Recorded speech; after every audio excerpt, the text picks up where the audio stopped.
ለተቋማት የሚመደበው በጀት በትክክል ለታለመለት ዓላማ መዋሉን የገንዘብ ሚኒስቴር ሊከታተል እንደሚገባ ተገልጿል። የተገለጸው የ2018 የፌዴራል መንግስት ረቂቅ በጀትን በተመለከተ የፕላን በጀትና ፋይናንስ ጉዳዮች ቋሚ ኮሚቴ ባዘጋጀው የበጀት ሰሚ መድረክ ላይ ነው። ሀና አብደታ ተጨማሪ አላት። ስድስተኛው የህዝብ እንደራሴዎች ምክር ቤት በአራተኛ ዓመት የስራ ዘመኑ ባካሄደው 35ኛ መደበኛ ስብሰባ የ2018 የፌዴራል መንግስት ረቂቅ በጀትን ለፕላን በጀትና ፋይናንስ ጉዳዮች ቋሚ ኮሚቴ ለዝርዝር እይታ መምራቱ ይታወሳል። ቋሚ ኮሚቴውም የተለያዩ መድረኮችን በማካሄድ እየተወያየ ሲሆን በዛሬው ዕለትም ባለበጀት መስሪያ ቤቶች በተገኙበት የበጀት ሰሚ መድረክ አካሂዷል። በዚሁ ጊዜም አጠቃላይ የፌዴራል መንግስት የ2018 ጠቅላላ የወጪ በጀት 1.93 ትሪሊየን ብር ሆኖ መቅረቡን ያስታወሱት የገንዘብ ሚኒስትር ዴኤታው ኢዮብ ተካልኝ በበጀት ዓመቱ የፌዴራል መንግስት ጠቅላላ ገቢ 1.5 ትሪሊየን ብር እንደሚሆን ተናግረዋል። ከወጪ በጀቱ ውስጥ 1.2 ትሪሊየን ብር ለመደበኛ ወጪ እንዲሁም 415 ቢሊዮን ብር ለካፒታል ወጪ መመደቡን ጠቅሰው 315 ቢሊዮን ብር ለክልል መንግስታት የበጀት ድጋፍ፣ 14 ቢሊዮን ብር ለዘላቂ ልማት ግቦች ማስፈጸሚያ የተመደበ በጀት መሆኑን አስረድተዋል። በጀቱ በጥንቃቄ መሰራቱን የተናገሩት ሚኒስትር ዴኤታው ነባራዊ የኢኮኖሚ ሁኔታንና የሀገሪቱን አቅም ከግምት ያስገባ መሆኑን ጠቁመዋል። በተጨማሪም ቀጣይ ዓመት የዋጋ ግሽበት ምጣኔው ከ11.9 በመቶ ያልፋል ተብሎ እንደማይገመት የገለጹ ሲሆን ይህን ተከትሎም ጥያቄ ቀርቦ ምላሽ ተሰጥቶበታል። በተለይ ዋጋ ግሽበቱ እንግዲህ ምንም ይሄ ነው በማይባል ደረጃ ጉልበት አልባ እያደረገ ነው ህዝቡን ማለት ነው እና ምን አይነት ተሞክሮ ምን አይነት መሽሎቂያ ስልቶች ነው ነድፈን እየሄድን ያለ ነው። የዋጋ ግሽበቱ እየቀነሰ መጣ ማለት የኑሮ ውድነት ወዲያውኑ ጠፋ ማለት አይደለም። ዜጎቻችን ጋር ብዙ ጊዜ የሚነሳ ጥያቄ ነው። ይሄ ይገባኛል። የተከማቸ የዋጋ ግሽበት ሲኖር በዛው መጠን የዜጎች ገቢ ካልጨመረ ኑሮ ውድነቱ ዜጎች ላይ መሰማቱ አይቀርም። ይህንን አጠቃላይ ዜጎችን ገቢ በመጨመር ምርትና ምርታማነትን ከፍ አድርጎ የምርቶች ዋጋ መቀነስ የሚጨመርበት መጠን መቀነስ ሳይሆን ዋጋውም እንዲቀንስ በማድረግ የተሻለ የዋጋ ሁኔታ እንዲኖር መስራት አለብን። ይሄ ተጠናክሮ የሚቀጥል ይሆናል። ግን ይሄ ፕሮጀክት ያደረግነው ወደ ሲንግል የተጠጋ የዋጋ ግሽበት በእርግጠኝነት ማሳካት የሚቻል ነው የሚል ግምገማ ነው ያለን። የህዝብ እንደራሴዎች ምክር ቤት አባል የሆኑት አለሚቱ አበበ በበኩላቸው የምክር ቤት አባላት ወደ ተወከሉባቸው አካባቢዎች ሲሄዱ ከሚነሱ ጥያቄዎች አንዱ የመንገድ ጉዳይ መሆኑን ጠቅሰው ለመንገድ ፕሮጀክቶች በጀት በኮድ ቢያዝም በጀቱ ጥቅም ላይ ባለመዋሉ ከህብረተሰቡ ቅሬታ እንደሚነሳ በመጥቀስ ጥያቄ አቅርበዋል።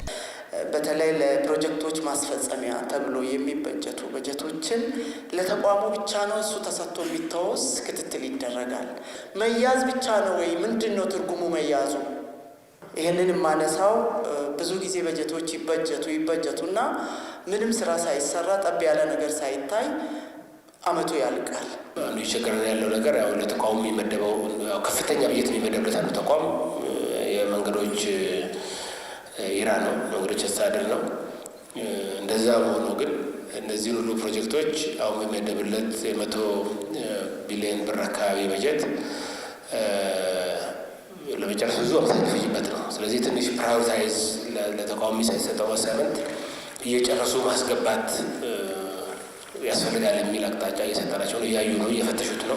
የውሃና ኢነርጂ ጉዳይ ሌላው በጥያቄነት የተነሳ ሲሆን አሁንም በገጠሩ ክፍል ያለው ማህበረሰብ ደን በመጨፍጨፍ ለማገዶነት የሚጠቀም እንደሆነ ያነሳው የውሃና ኢነርጂ ሚኒስቴር አጠቃላይ የመጠጥ ውሃ ሽፋኑ 70 በመቶ ቢሆንም ቀሪው 30 በመቶውን ተደራሽ ለማድረግ በጀቱ ለዘርፉ የሰጠው ትኩረት አናሳ መሆኑን አንስቶ ጠይቋል። በመጠጥ ውሃና ሳኒቴሽን አሁን ያለን ሀገራዊ ሽፋን ወደ 70% አካባቢ ነው።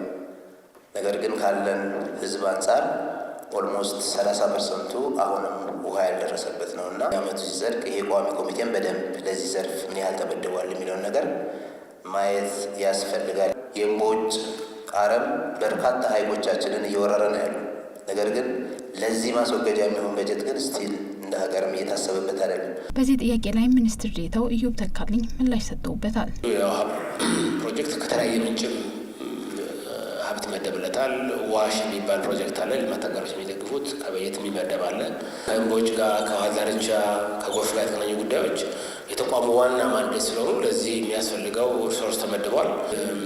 እንዴት አድርገን ባነሰ ጊዜ በርካታ ከተሞችን በኃይል ማገናኘት እንችላለን፣ በርካታ መንደሮችን በሚል እየተዘጋጀ ያለ ትልቅ ጥናት አለ። ይሄ ደግሞ ከልማት አጋሮች ጋርም በጋራ ለመስራት ሀብት ለማሰባሰብ እድል የሚሰጥ ስለሆነ የዚህን የኤነርጂ ኮምፓክት ስራ የተቋሙ አመራሮች አጠናክረው ቶሎ ጨርሰው እንዲያቀርቡ በዚሁ አጋጣሚ ማሳሰብ እፈልጋለሁ። በጀቱ መስኖን፣ መንገድ፣ ውሃና ኢነርጂን በትኩረት ያየ ነው ብሎ እንደሚያስብ የገለጸው ቋሚ ኮሚቴው አሁንም ግን ዝርዝር ጉዳዮችን መለስ ብሎ እንደሚመለከት ጠቁመዋል። ለ2018 በጀት ዓመት የተያዘው አጠቃላይ 1.93 ትሪሊዮን ብር በጀት ከፍተኛ በመሆኑ በጀቱን በአግባቡ መጠቀም የሚያስችል ስርዓት መዘርጋት እንደሚገባ ያሳሰበው የፕላን በጀትና ፋይናንስ ጉዳዮች ቋሚ ኮሚቴ በቀጣይ በተነሱ ሀሳቦች ላይ ከገንዘብ ሚኒስቴር ጋር እንደሚወያይና ሰኔ 24 2017 ዓ.ም ለሕዝብ እንደራሴዎች ምክር ቤት የውሳኔ ሀሳቡን እንደሚያቀርብ ጠቁመዋል።